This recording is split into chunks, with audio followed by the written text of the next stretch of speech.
Bueno, quienes trabajan con ella dicen que es supersónica, analizando los pros y los contras antes de tomar una decisión. De mente matemática, tiene una enorme capacidad de negociación y siempre sabe lo que necesita el cliente. Ha desarrollado una carrera intensísima, o utilizando su propio adjetivo calificativo, ordenada, también ordenada. Y en esa carrera ordenada transcurre en los últimos 13 años en IBM, donde ha ocupado diversos puestos de responsabilidad hasta alcanzar la presidencia hace 3 años. Es presidenta de esta multinacional, como se ha dicho en el vídeo, en España, Grecia, Portugal e Israel, casi nada. Saben ustedes que IBM es una empresa, una compañía centenaria, inventora del disco duro y de los sistemas empresariales, hasta llegar hoy a ofrecer soluciones cognitivas para poner inteligencia a la sociedad y a los procesos de negocios. En cuanto la escuchen, se darán cuenta de que IBM está en las mejores manos. Les dejo con la presidenta de IBM, Marta Martínez.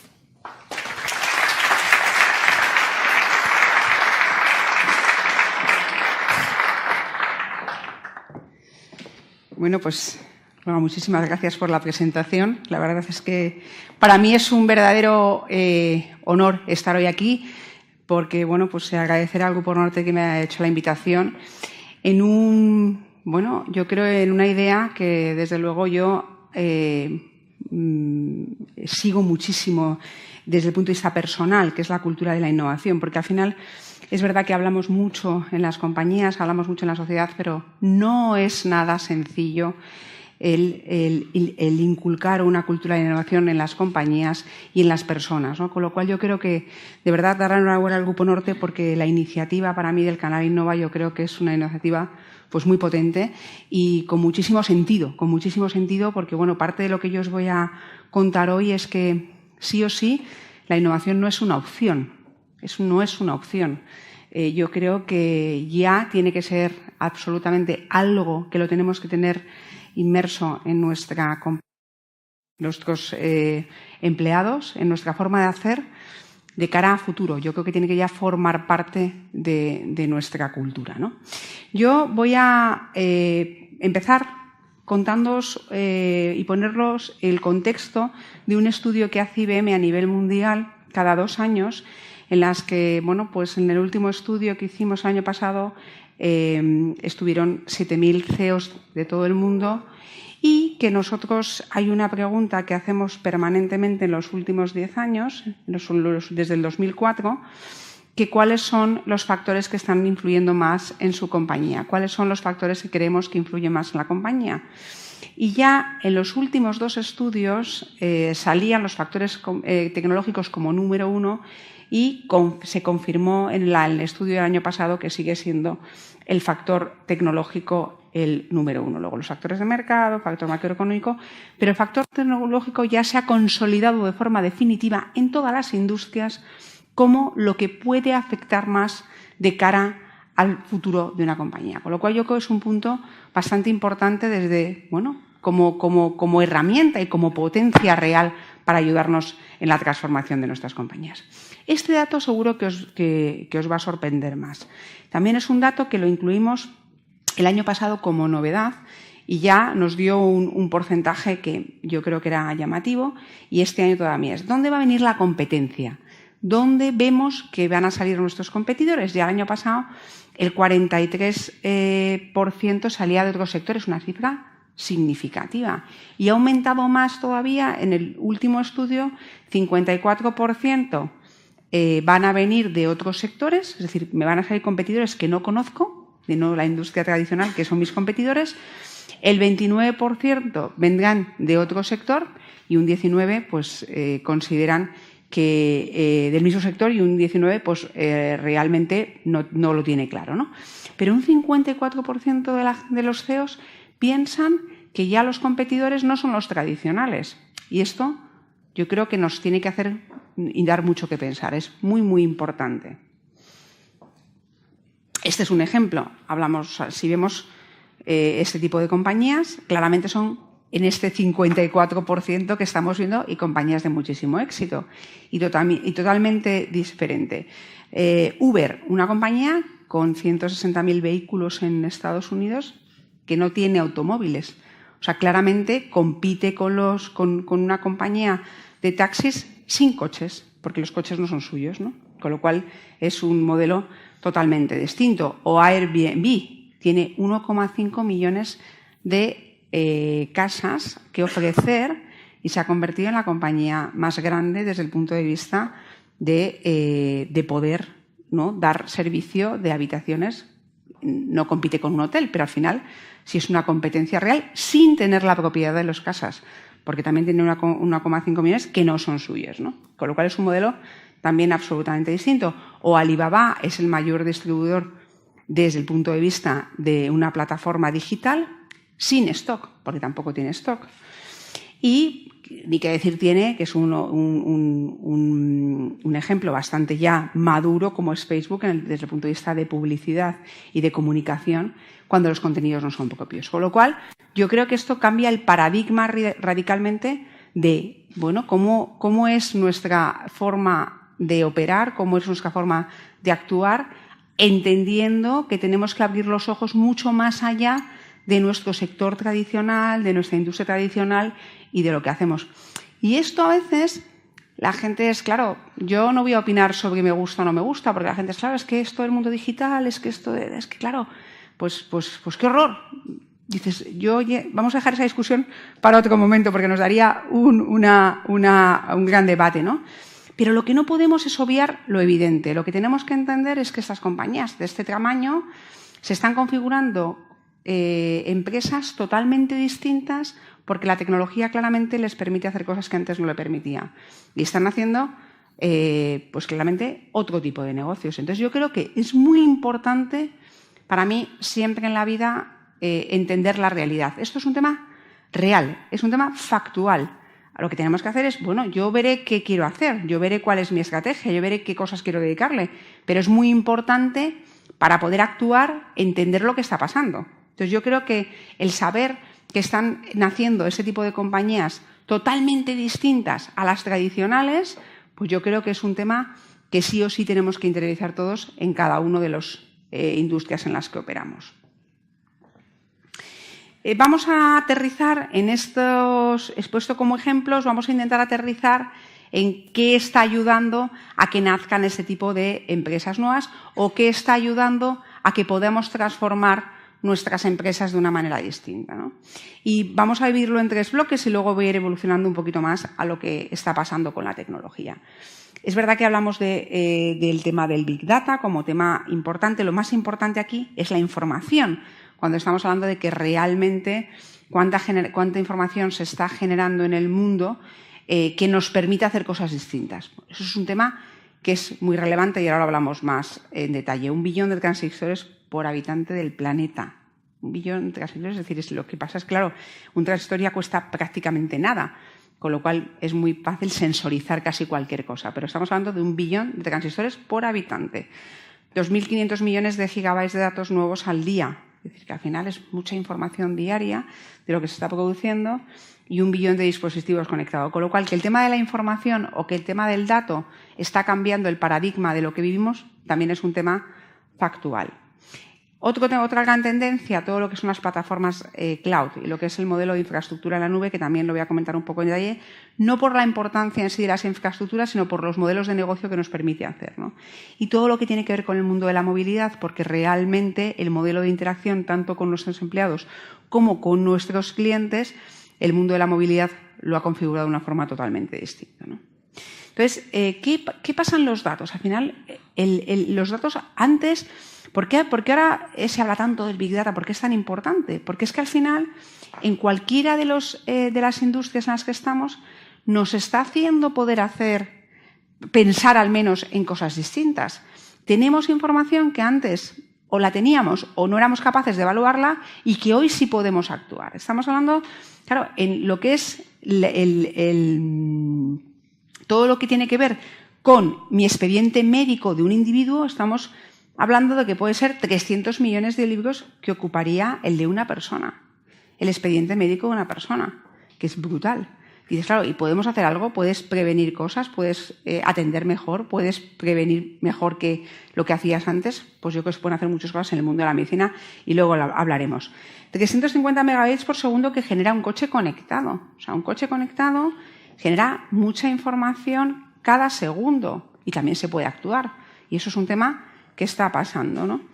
Por ejemplo, para que os hagáis una idea, la red de videovigilancia de Nueva York genera 530 terabytes al día de información. Es decir, también hay mucho que se puede hacer en el mundo de la seguridad con la información que se genera. Con lo cual, ¿qué pasa? O sea, el mundo de los datos es importante. Yo creo que nosotros decimos que es la materia prima del siglo XXI, pero yo creo que sin lugar a duda la información es un pilar absolutamente capital para nuestras empresas. Lo que tenemos que pensar es, bueno, cuáles son los modelos o qué queremos hacer con esa información. La segunda pata desde el punto de vista tecnológico que está influyendo mucho en los modelos de negocio es todo lo que son las plataformas cloud, sobre todo porque son infraestructuras muchísimo más flexibles, muchísimo más ágiles. El coste no es por coste, es más por agilidad y por time to market, es decir, el tiempo en que tú realmente eres capaz de poner cualquier tipo de proyecto en tiempo y forma es mucho más corto que el que antiguamente podías hacer. Con lo cual yo creo que nos dan la posibilidad de hacer algo mucho más rápido, mucho más potente y además puedo probar más cosas, puedo iniciar proyectos que el coste inicial es mucho más pequeño y si realmente no funciona lo puedo echar atrás. Con lo cual el prueba y error con estas tecnologías es mucho más sencillo. Con lo cual yo creo que cualquier proyecto nuevo que nace en una compañía hoy ya de base estamos viendo que nace en tecnología cloud, por facilidad, por tiempo y por coste. Con lo cual yo creo que ya todo el mundo tiene interiorizado que las infraestructuras del futuro serán infraestructuras híbridas. Yo tengo cosas que ya tengo hoy en mi modelo tradicional y tengo proyectos nuevos que tienen que nacer en un modelo de infraestructuras cloud y que tienen que convivir los dos mundos. Pero sí que un porcentaje altísimo de todo lo nuevo que hagamos va a nacer en infraestructuras, en sistemas cloud. La movilidad. Estamos en estos últimos 5 años ha multiplicado por 26 los datos de los móviles y el usuario medio, no os voy a decir que levantéis la mano, pero que 150 veces al día, ¿no? que se mira el móvil, ¿no? Y el 91% de los usuarios mantiene el alcance de la mano de las 24 horas. Tampoco voy a preguntar quién deja el móvil en la mesilla o no, ¿no? Pero, y quién nada más levantarse lo primero que hace que es ver el móvil. Yo todavía es que no quiero hacerlo, no puedo ver el móvil lo primero que hago. O sea pero es verdad que es un tema absolutamente real. Todo el mundo, todos vivimos con el móvil. Estamos hablando de que hay 6.000 millones de usuarios con móvil, que al final lo que son las plataformas de smartphone generan muchísima información y que el mundo, sobre todo, de la interacción, tanto en el mundo entre las personas, los consumidores, como con los empleados, como con los clientes, el factor de la movilidad es absolutamente diferencial y hay que meterlo en la ecuación de transformación, sí o sí, porque también es un tema que es imparable. O sea, este factor de la movilidad tiene que estar metido en cualquier proceso de transformación que hagamos dentro de la compañía. Esto es como, yo creo que esto es un poco lo básico de lo que está pasando en el mundo digital. Simplemente he hecho un poco refresco de todo lo que ya todos seguro que sabéis, pero bueno, poniendo un poquito las bases de lo que está pasando ya en los últimos años, con lo cual yo creo que aquí os he dicho poco nuevo, pero poner el framework de realmente la importancia de la información, la importancia de las infraestructuras que hay hoy en día desde el punto de vista cloud y lo que significa el mundo de la movilidad en nuestras compañías. Yo creo que son 3 factores muy importantes en esta transformación que estamos viviendo. Pero voy a dar un paso más. La transformación digital, que yo creo que es un concepto muy manido, demasiado amplio, y a mí me gusta muchísimo aterrizarlo. Realmente ya estamos viendo qué está pasando, ¿no? Porque es un concepto demasiado amplio y yo creo que ya pues nos aburre un poco el pensar, pues sí, estamos viendo un mundo digital, una transformación digital, pues todo eso yo creo que todo el mundo lo tiene claro, pero ¿qué significa de verdad para los proyectos de transformación que un poco comentábamos al principio, ¿no? Yo quiero, desde las vivencias que en IBM estamos viviendo, que somos una empresa pura de tecnología y estamos inmersos en proyectos de transformación grandes, ¿no? ¿qué estamos viendo y cuál es mi visión de verdad de lo que tiene que ver esa transformación digital? Nosotros hasta hace pocos años teníamos todos nuestros sistemas, los que llamamos sistemas de back office. Al final, todos los sistemas de back office de una empresa, las nóminas, los sistemas financieros, el CRM, todos son sistemas que, pues eran sistemas básicos de las empresas y al final, pues esos los damos que tienen que funcionar y funcionar bien y además porque funcionen con el mismo servicio y a menos coste, ¿no? Yo creo que todas las compañías tienen esos sistemas. O sea, hoy nadie diría, no puedes decir a un banco que funcione sin sus sistemas de back office, sin sus sistemas de oficinas, sin su sistema web. Todo eso, asumes que va a estar todo el tiempo operando y funcionando. Y eso es un tema fundamental. Y eso lo damos por eso. ¿Qué ha cambiado? Por eso el factor de la movilidad es tan importante. Ha cambiado todo lo que tiene que ver con la parte del front, todo lo que tiene que ver con la interacción del cliente, todo lo que tiene que ver con la interacción del empleado. Es decir, todo lo que es el mundo del engagement con cualquier, tanto en empleados como clientes, es lo que realmente tiene mucha más transformación. Y es de lo que se habla más. Pero si nos damos cuenta, es decir, todo el mundo habla de omnicanalidad. Tengo un canal digital por la web, pero además tengo un canal en oficinas, puedo acceder en cualquier momento, fenomenal. También es un tema que todo el mundo lo conoce y lo sabe.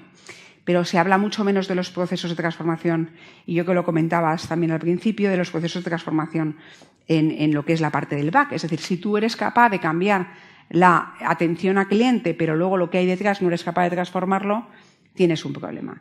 Y además hay que utilizar la transformación digital también en los procesos de back office, porque tú puedes hacer cosas realmente diferentes que ayuden a la transformación interna de una manera mucho más ágil y mucho más digital. Con lo cual, yo creo que también en esta transformación también está muy avanzado el concepto de la relación con clientes y con empleados. Hay muchísimo que hacer ahí, pero no nos olvidemos de verdad de la pata del back office, es decir, todo lo que hay detrás de procesos, que también el mundo digital es muy importante y yo creo que le estamos dedicando poca atención. Eso es lo que llamamos, desde el punto de vista técnico, están los sistemas de engagement, que es todo lo que tiene que ver con la relación, los system of record, que son los sistemas transaccionales puros, todo lo que tiene que ver con el back office que os comento, y luego hay una bola intermedia que son los system of insight, que son todos los sistemas de información. Es decir, es súper importante en una empresa, cuando hablamos del dato, ¿cómo está el dato? La calidad de la información, la información en tiempo real. Esto no es magia. O sea, la información se genera, hemos puesto que hay 1 millón de transistores por individuo, hay muchísima información que se genera. Es súper importante cómo tengo la información, dónde la tengo, cómo la tengo, cada cuánto tiempo la refresco, cómo tengo las copias de seguridad, qué hago. O sea, más que nunca es muy importante la arquitectura de información y por eso nosotros lo consideramos como una especie de arquitectura diferente. Ponemos System of Insight. Los sistemas de información son vitales porque todo esto, si yo estoy basado el modelo de negocio en la información, ¿cuánto de importante es la información? Pues muchísimo, ¿no? Con lo cual hay que prestarle de verdad muchísima atención a la arquitectura de nuestros sistemas de información. Transaccionales es lo que teníamos antes, trabajamos mucho en los sistemas de front, se están haciendo muchas cosas en todo lo que tiene que ver alrededor de la web y de la omnicanalidad y como bola intermedia la arquitectura informacional y lo que tiene que ver en el mundo de los datos. Con lo cual yo creo que esto es englobar la transformación digital en un modo mucho más ordenado y mucho más claro y que no se nos pierdan todas las piezas. Otra cosa es la prioridad de lo que hagamos y cómo lo hagamos, pero que no perdamos el contexto de lo que significa en toda su amplitud una transformación digital. Pues ahora voy a dar un paso más. Esto también supongo que todo esto hasta aquí lo conocíamos, cómo estamos abordando la transformación en un nivel de madurez mayor o menor en cada una de nuestras compañías y con prioridades dependiendo de la situación que tenemos. Pero realmente hay un dato adicional. De la información que se genera, hoy en día el 80% de la información es información no estructurada, es información que yo no puedo guardar de una forma normal. Es decir, nosotros realmente la información que estamos generando de todos esos dispositivos que hablamos no la podemos guardar de una forma tradicional, con lo cual no la podemos analizar, con lo cual no podemos hacer nada con ella. Es decir, Hoy en día, el 80% de la información prácticamente no puedo hacer nada con ella. Además, la información cada vez más, lo que llamamos datos invisibles, no puedo hacer nada con ella y se proyecta que va a ser, en 2020 será el 93-95% de la información es no estructurada. Con lo cual, pues yo creo que es un tema muy relevante. Y bueno, pues ahí es donde me gustaría, de alguna forma, contaros, que seguro que lo habéis oído, pero el porqué de las tecnologías cognitivas, lo que nosotros llamamos ahora, que es la era de las tecnologías cognitivas, y por qué, bueno, pues los sistemas Watson, que es la tecnología que IBM tiene en marcha, ¿no? A principios de los años del siglo pasado estaban los sistemas, tabulados, ¿no? Que era realmente como cuando empezó los sistemas informáticos, ¿no? Ya al principio de los años 50 eran los sistemas programables, que son los que hay hoy. Los sistemas que tenemos hoy en cualquiera de las compañías y los sistemas tradicionales son sistemas programables, se programan todos. Es decir, IBM hizo una máquina que era el Deep Blue, que ganó a Kasparov al ajedrez, que vale, era difícil, pero se podía programar. Todas las jugadas de ajedrez eran programables y al final las programas y consigas que ganase, ¿no? Pues lo que tenemos hoy son sistemas cognitivos, que es algo totalmente distinto. Son sistemas que realmente, vamos hacia ellos, son sistemas que comprenden, son sistemas que razonan y son sistemas que aprenden. Los sistemas cognitivos son el resultado de lo que IBM hizo en 2011 en el juego de Jeopardy, es un juego pues como el saber y ganar en Estados Unidos, que jugó contra los dos jugadores de Estados Unidos y bueno, pues se le entrenó al sistema para ganar a estos dos jugadores. Sistema que lo que hace es que le nutres de información no estructurada en lenguaje natural y el sistema es capaz de segmentar la información, entenderla, generar hipótesis y sacar resultados y conclusiones. Con lo cual, esas conclusiones se vuelven a inyectar al sistema y el sistema aprende. Entonces, yo creo que es un salto enorme desde el punto de vista de tecnología. No es un sistema programable, es un sistema que va mejorando con algoritmos y que va entendiendo el lenguaje natural y que va aprendiendo. Al final, el Watson, en su momento, en 2011, cuando ganó en el juego Jeopardy, tenía una función cognitiva y un idioma. Hoy Watson tiene 30 funciones cognitivas y va a tener 50 a final de año y entiende 9 idiomas, ¿no? Con lo cual, bueno, pues yo creo que es importante porque, claro, entender el lenguaje natural y todo lo que hay en la información que estamos hablando es muy relevante y no es un buscador. Es que tienes que entender el contexto de lo que realmente estamos haciendo.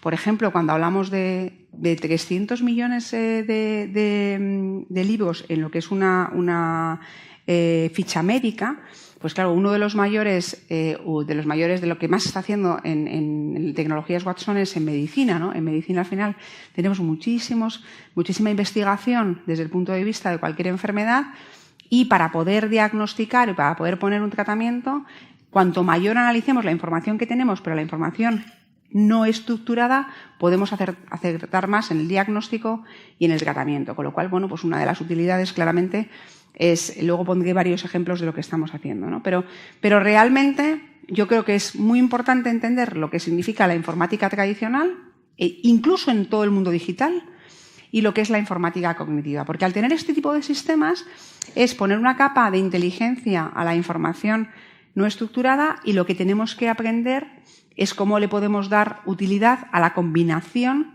de lo que es persona y lo que son sistemas. Es decir, cómo me complemento yo para ratificar determinadas decisiones, cómo me complemento yo para conocer mucho más en profundidad determinados procesos o determinados mercados o determinados clientes, saber mucho más de lo que sabía en lo que es y actuar respecto a la informática tradicional. Yo creo que el mundo cognitivo nos abre muchísimas posibilidades de hacer cosas que antes realmente era imposible hacer.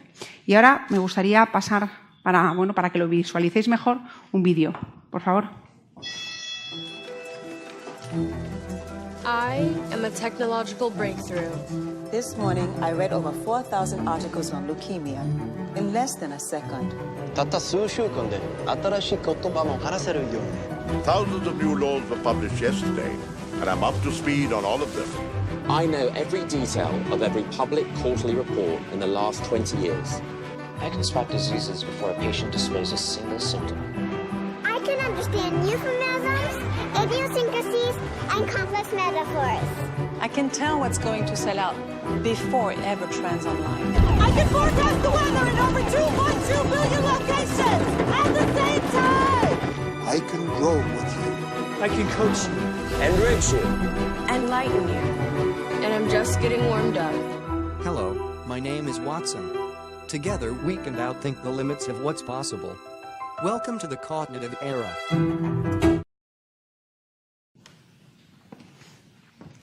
Bueno, pues esto es Watson y es una realidad y es, bueno, pues de lo que realmente teníamos, lo que os decía, lo que había en 2011 a lo que ahora ya.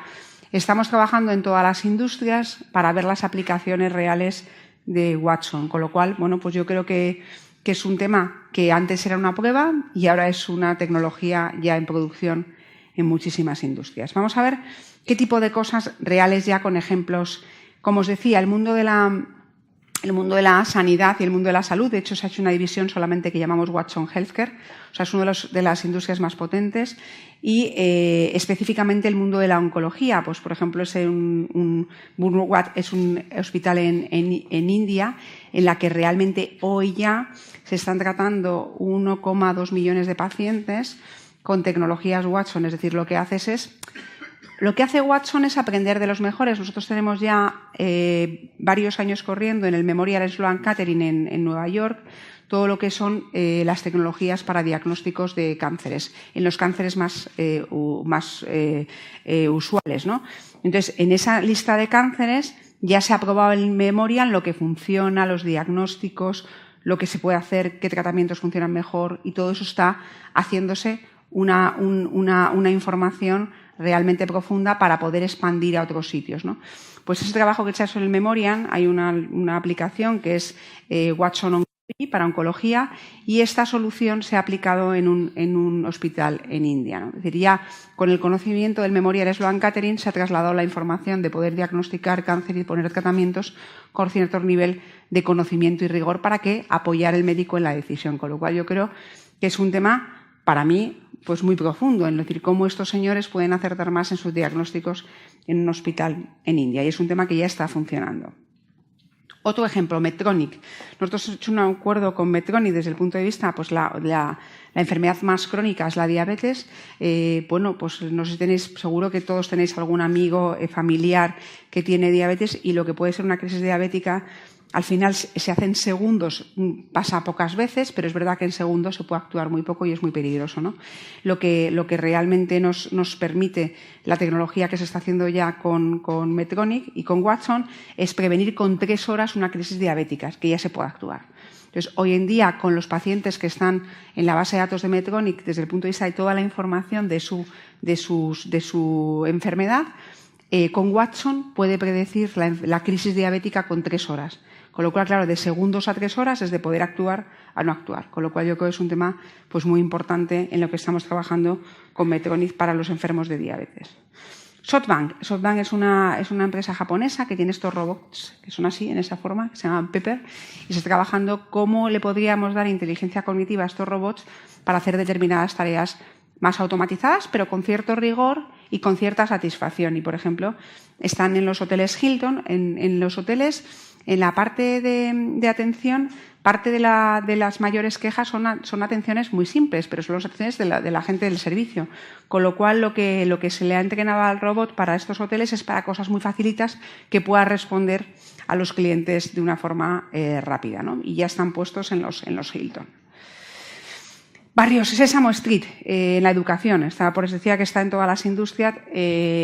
Primero, Watson se ha trabajado en el estado de Georgia para lo que es trabajar en el fracaso escolar y se ha reducido un 6% el fracaso escolar conociendo la trayectoria de los estudiantes, por qué fallan, qué es lo que les pasa y se puede actuar antes de que tengan problemas. Esto es más sofisticado y se está trabajando de una forma en una sociedad sin ánimo de lucro en cómo se puede trabajar con los niños más pequeños en la educación, en las cosas que le influyen más en su educación a futuro. Es decir, cuáles son los parámetros educativos que hay que trabajar con un niño pequeño de una forma que le hace la vida más fácil. Entonces, está trabajando con la gente de Barrio Sésamo, nuestro Barrio Sésamo, para ver cómo podríamos hacer un programa y un trabajo con ellos de cara a la formación de los niños pequeños. Y es un proyecto en el que estamos también muy ilusionados.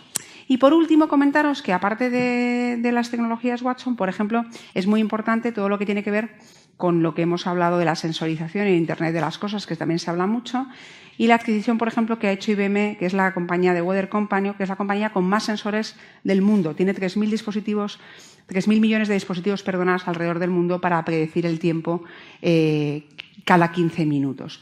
El tiempo es un factor que influye en el 70% de todas las compañías más grandes del mundo. Es decir, el tiempo influye en todas las industrias. En todas no, en casi todas, pero tiene mucha importancia en todas las industrias. Con lo cual, tiene realmente el saber lo que está pasando y poderlo integrar en mi modelo de negocio es importante. De ahí la parte de integrar, de comprar Weather Company. Por ejemplo, nosotros tenemos ya 150 líneas aéreas en las que estamos incluyendo la parte del factor de Weather Company para predecir las turbulencias, cosa que nos encanta a todos, a veces lo metemos en las españolas, pero realmente para ver cómo puedes predecir y por un lado, no tenerlas, con lo cual mayor satisfacción y también te genera ahorro de combustible. Con lo cual, es un tema que ya está trabajándose hoy en las líneas aéreas para meter el factor de Weather Company en el proceso durante el vuelo. Y para terminar, yo tampoco quiero aquí daros una lección sobre ni pretendía realmente hacer una lección tecnológica, pero sí abriros los ojos de cómo hemos empezado, de lo importante que son las tecnologías hoy en día para nuestros procesos de negocio, para nuestra transformación, que hoy en día tenemos tecnologías que eran impensables, que realmente podemos hacer cosas porque la tecnología nos lo permite, y lo que tenemos que interiorizar, porque al final la tecnología pues está bien, está ahí, estamos viendo una era distinta, pero la clave va a ser lo que nosotros hagamos dentro de nuestras compañías. Yo creo que aquí hemos hablado también de las personas, hemos hablado también de la cultura, y lo que tenemos que tener muy claro es ya no lo que puedo hacer, sino lo que puedo dejar de saber. El precio de no saber es muy grande. El precio de no poder realmente lo que puedo entender lo que está pasando en los clientes con los que trabajo, en el mercado en lo que opero. Si realmente yo no trabajo con eso o no sé lo que ocurre, pues lo que puedo perder es mucho. Con lo cual, yo creo que tenemos que tener y poner en la ecuación la importancia que es no sacarle de verdad partido a toda la información y lo que realmente nos puede impactar en no saber. Con lo cual, yo creo aquí la clave y es animaros de verdad a esa innovación, a esa pasión por la innovación y por la transformación, y que el momento lo tenemos en nuestras manos y animaros a que realmente pues lo podemos hacer. Muchas gracias.